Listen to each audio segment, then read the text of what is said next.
আমি সারা বাড়ি তোকে খুঁজছি বাসন তো কখন মজা হয়ে গেছে এত তাড়াতাড়ি আছিস তা এখন এসব কি করছিস রে? এত ঝাড় বন কি আসবে না? কেন আপনি কিছু জানেন না? না কি আসবে? ও মা সে কি কথা গো? জানবে তার হুঁশ নেই, পাড়া বসির ঘুম নেই, খেয়ালি একটা কেন মাসিমা আপনাদের কিছু বলেনি? আপনাদের কারা সব দেখতে আসবে সে তো আমি নিষেধ করে দিয়েছি। ও তাই মা বললো আজ যেন কোথাও না বের হই। কিন্তু কেন না মানে তাহলে তো এখনই আমাকে বেরিয়ে পড়তে হবে। ও মা সে কি কথা গো? দিনারা আসবে আর আপনি বেরিয়ে যাবেন? হ্যাঁ এসব আমার ভালো লাগে না। দিদি ও দিদি একটা কথা বলবো, আগ করবেন না তো? কি বলছিস বলি না।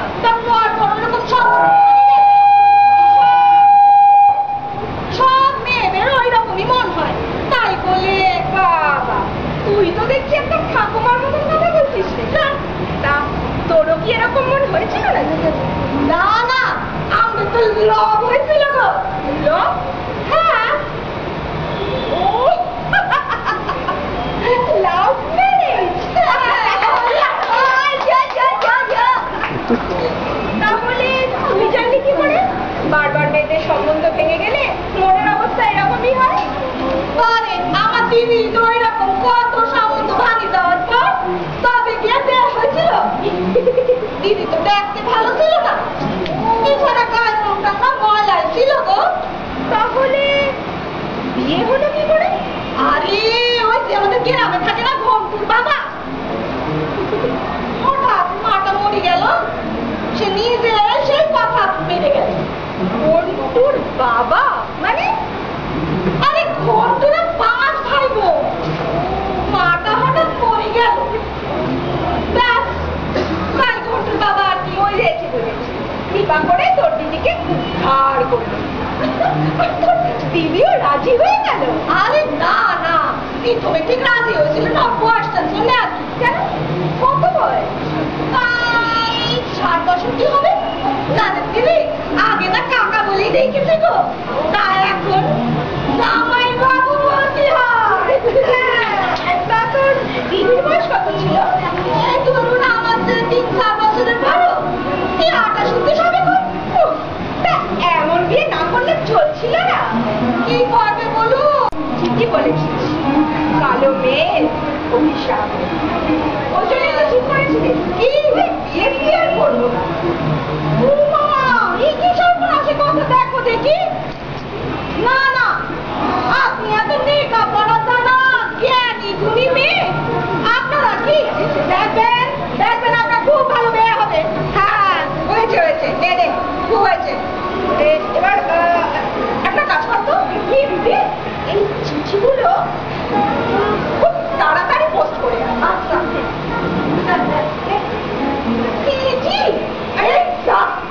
কি হলো? ও দিদি দিদি গো, আরে কি হলো? আমাদের না একটা চিঠি নিয়ে দিতে হবে গো। কাকে? কাকে গো? আপনি যেন জানেন না রানী কত দেখে গেছে।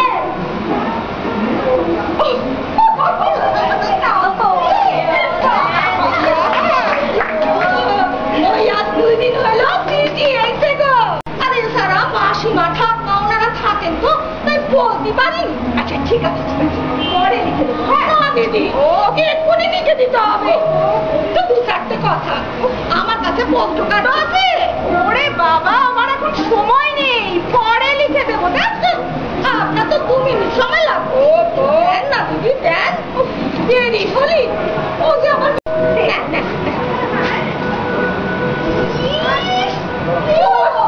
এই অবস্থা করে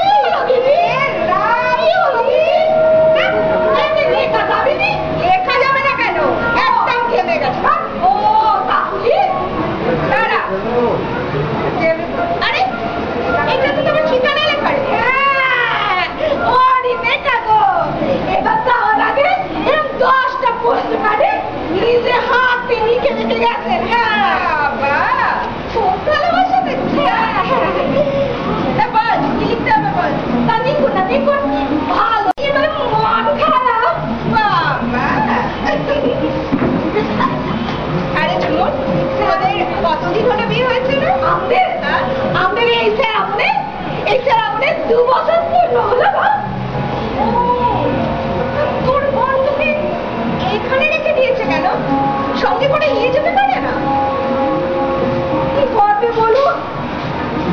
মাঝে এইখানেই থাকে। বল কি লিখবে বল। লিখুন না লিখুন, লাল পাতা লিখুন। ভালো আছে। ও মনি পড়েছে, জল পড়তেছে। আর লিখুন সে যেন কি না, দেরি হয়ে যাচ্ছে, তাড়াতাড়ি বলতো। কি বলবো দিদি, একেবারে কথা শোনে না, খাওয়া দাওয়া ভীষণ অনিয়ম করে। খাওয়া দাওয়া লিখে দিই। হ্যাঁ দিদি এইটাই লিখে। আর লিখুন সে যেন না, আমি কিছু বলবো না। আরে আপনি যা পারেন তাই লিখে দেন। ওহো আমি কি লিখবো? আরে এই শোনো, আরে দেখ আমি কি লিখবো। আপনি লিখুন। দূর বাবা।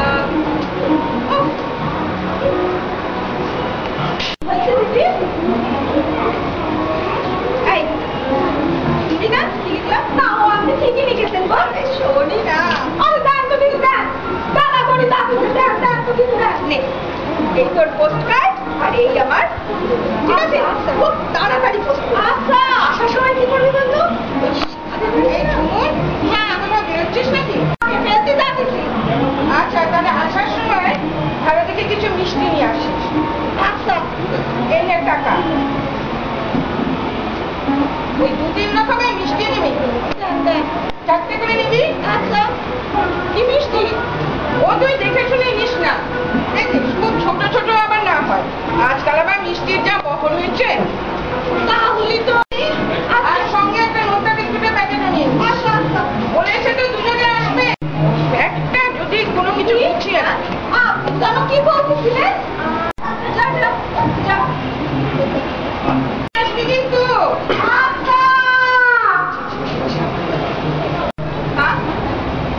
আমি তোমাকে ওদের আসতে নিষেধ করে দিতে বলেছিলাম না? না কেন?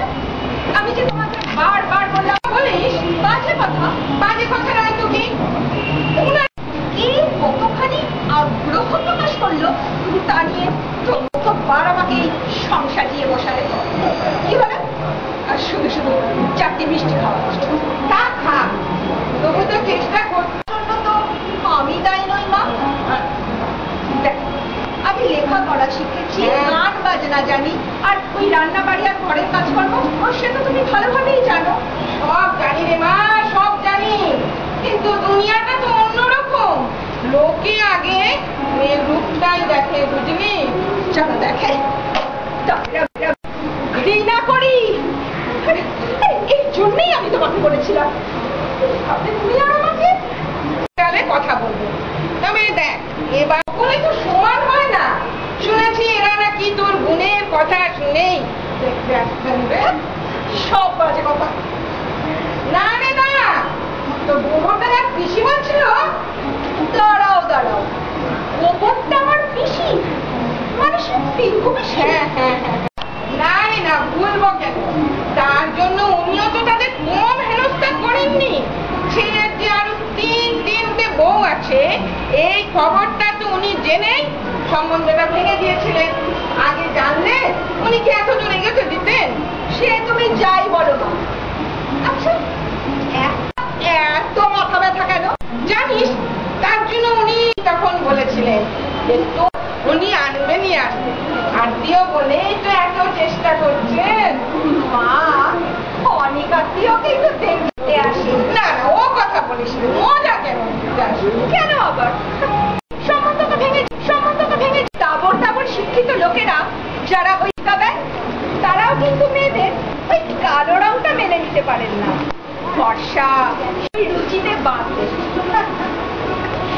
তাই আমি ঠিক করেই নিয়েছি কি ওই কালো হয়ে জমেছে যখন তখন বিয়ে না করাই ভালো।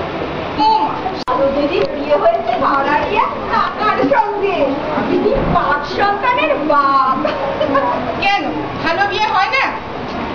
আচ্ছা মা এরকম কোনো বাধ্যবাধকতা আছে কি? হ্যাঁ আছে, আর সেটাই নিয়ম নেই। আরে বাবা আজকালকার দিনে এই কথা সাজে না, মেয়েরা এখন যথেষ্ট স্বাবলম্বী। আচ্ছা বিয়ে না করলে কি এসে যায়?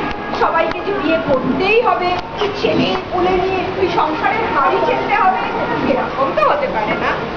জানি না বাবা, লেখাপড়া শিখে যাও। এভাবেই হোক আমার বিয়ে দিয়ে ওই আইবুড়ো নামটা ঘোচাতে পারতে, আর তোমরা পারবে। তাহলে তুমি তাদের অপমান করতে পারো না? না, অপমান কেন করবো?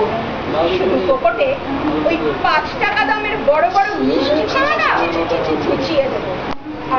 আর আমার গায়ের এই কালো রং নিয়ে যদি কেউ কোনো ফোঁটা দেয়, তাহলে তোমার কি সর্বদেশে কথা নেই।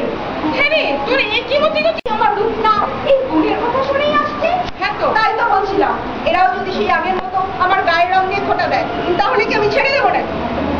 তুমি কিচ্ছু বলতে পারবে না, যা বলার আমি বলবো। সে তুমি কি আর হবে, সত্য সব উল্টো পাল্টা কথা। সে আবার কি?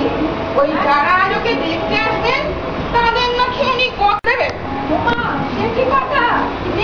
এখন আপনার আদরের নাতনিকে, আরে মেয়ে হয়ে জন্মেছিস, তারপর আবার এই রূপ নিয়ে তোকে তো বারবার বলতেই হবে। না, তোমাদের কথাই শেষ কথা নয়। আরে এটা একটা মান অসম্মানের ব্যাপার। দেখো, আমি লেখাপড়া শিখেছি, আমার যথেষ্ট যোগ্যতা আছে, কেন আমি বারবার আমার এই গায়ের রঙের জন্য অসম্মানিত হব? সারা শরীর রেগে করে ওঠে। এতদিন শুধু তোমাদের জন্য, শুধু তোমাদের আমি বুঝিয়ে দেবো। দেখেছে শুনেছেন ওর কথা? শুনেছি। তুমি যাও বৌমা, তোমার কাজে তুমি যাও, আমি ওর সঙ্গে কথা বলছি। সে আমি যাচ্ছি। হ্যাঁ, তবে তাদের আসার সময় হয়ে গেছে, দেখে বলুন একটু সেজে গুজে নিতে। হ্যাঁ, আর এটাও বলে দিন যে তাদের অপমান করলে ওই 3 কথা কিছু